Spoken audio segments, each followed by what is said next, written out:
시니어 코하우징 입주자 모집을 하고자 합니다. 내용은 이렇게 4가지에 대해서 말씀드리겠습니다.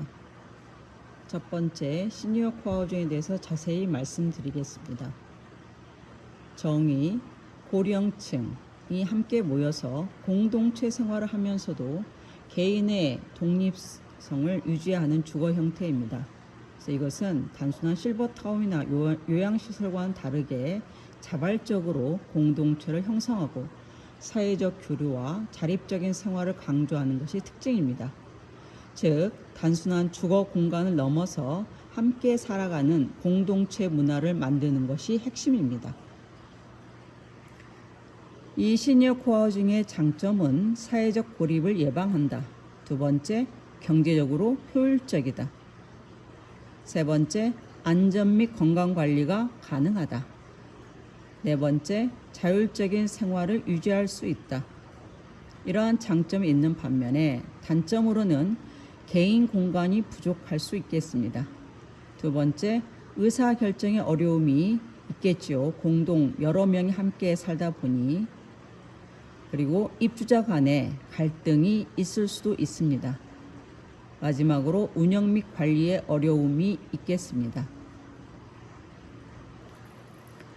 이런 삶을 원하는 분에게 적극 추천합니다.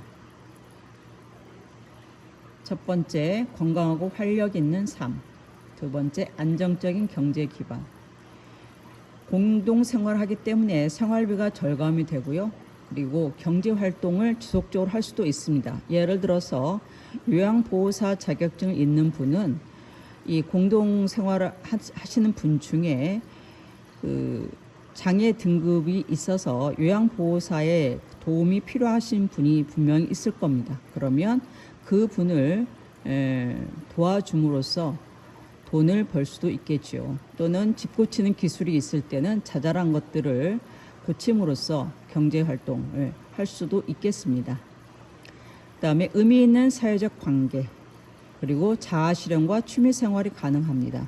오시는 분 중에 목공이나 도예, 재봉 이런 데에 조금이라도 배운 적이 있으면은 서로가 함께 배우면서 자아 실현을 할 수도 있고 취미 생활을 할 수도 있겠죠.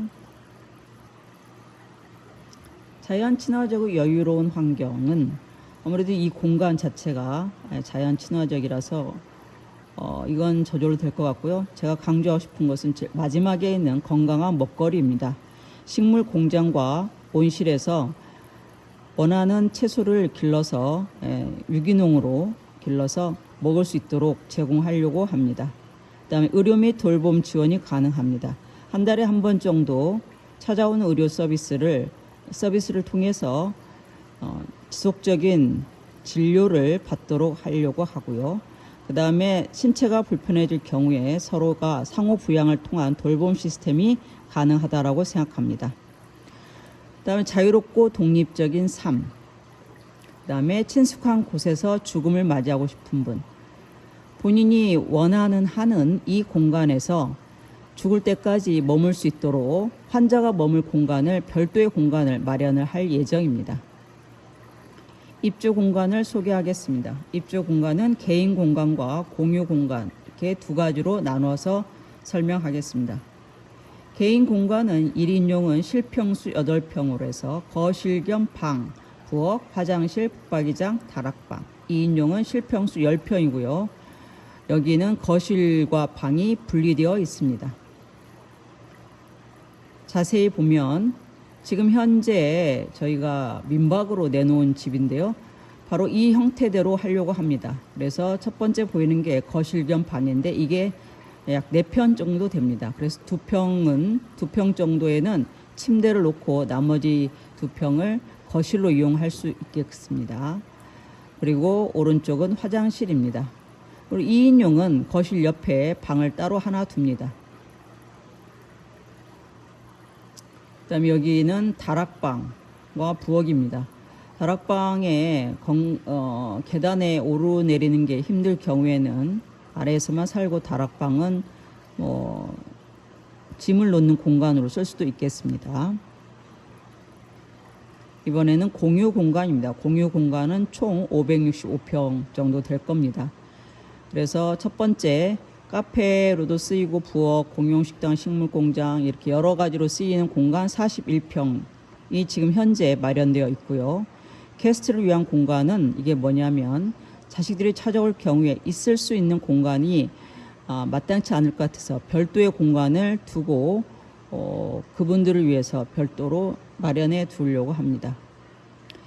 그 다음에 취미생활 할 수 있는 공간 14평, 두서실 10평, 비닐온실 2동에서 100평, 옥상 20평, 정원 200평, 주차장 100평, 창고 및 옷방 50평 이렇게 해서 565평을 마련하려고 합니다.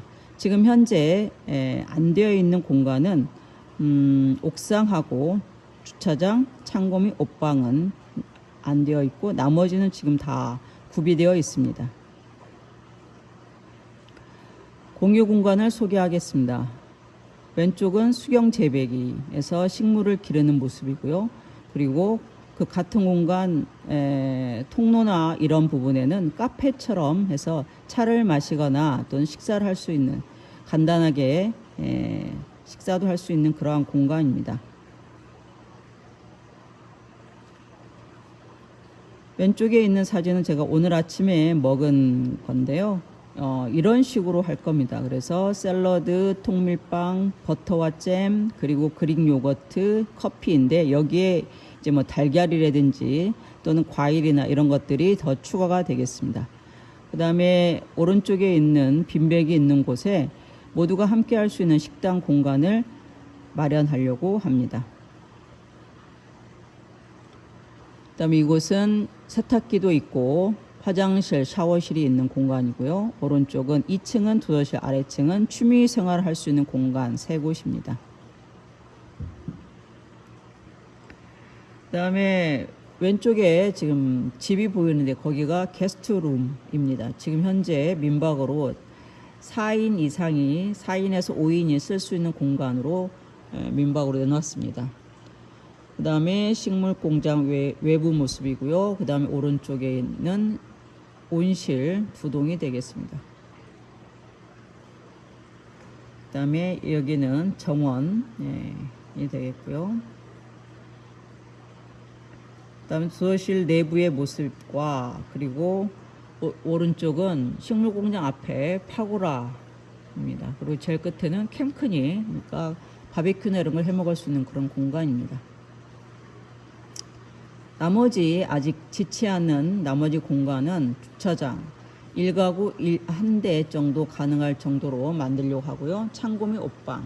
그래서 여기 이 공간에는 심플라이프에 맞게 일단 들어오실 때 짐을 최소화하고요. 공유할 수 있는 물건 위주로 공유 공간에 두고 개인적으로만 사용할 물건은 자기 개인 공간에 두시면 되겠습니다. 그리고 여기에 지금 설명이 안 되어 있는데 옥상에는 빨래를 넣을 수 있는 거치대라든지 아니면은 평상이나 이런 것들을 두려고 합니다. 입주 조건입니다. 계약 당시에 55세에서 70세 이하로 심신이 건강한 자. 그 다음에 두 번째, 다름을 인정하면서도 가족처럼 지내는 것에 거부감이 없는 자. 세 번째, 공동체 규칙을 따르는 것에 거부감이 없는 자.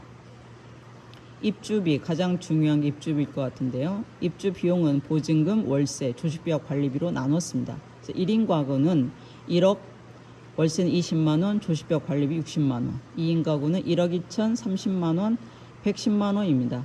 본인이 나는 1인인데 2인이 쓰는 그러한 집을 들어가겠다 하면 조식비와 관리비 빼고는 같습니다. 조식비와 관리비는 1인 기준으로 내시면 되겠고요. 나머지 보증과 월세는 2인 기준으로 내시면 되겠습니다. 보증과 월세는 2025년 현재 올해 기준입니다. 물가가 오르기 때문에 만약에 계약을 다른 해에 하게 되면 입주 비용이 달라질 수도 있겠습니다. 조식은 이런 식으로 해서 간편식으로 제공이 되고요. 관리비에는 전기세와 공유 공간의 전기세와 관리비가 포함된 겁니다. 그래서 가구별 전기세와 가스비는 별도로 내시면 되겠습니다. 기타 입주 예정 연도는 2031년부터 32년인데 이렇게 잡은 이유는 그동안 돈을 모아야 되기 때문에 그렇습니다. 만약에 돈이 빨리 공사비가 빨리 마련이 되면 1, 2년 정도 앞당겨서 할 수도 있겠습니다. 입주 가능 연령자는 앞에서도 설명했지만 이렇게 되고요. 근데 2인 가구일 경우에는 나이 어린 사람 기준으로 합니다. 입주 예정 가구 수는 10가구, 1인 가구 5, 2인 가구 5인데 이건 조정이 가능합니다. 건강이나 개인적인 사유로 이사를 하고 싶을 때는 3개월 전에 통보를 해주시면 좋겠습니다. 임대차 보호법에 따를 거고요. 그 다음에 계약금은 1인 가구는 2천만 원, 2인 가구는 3천만 원입니다.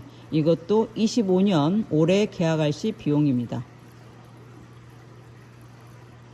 고맙습니다.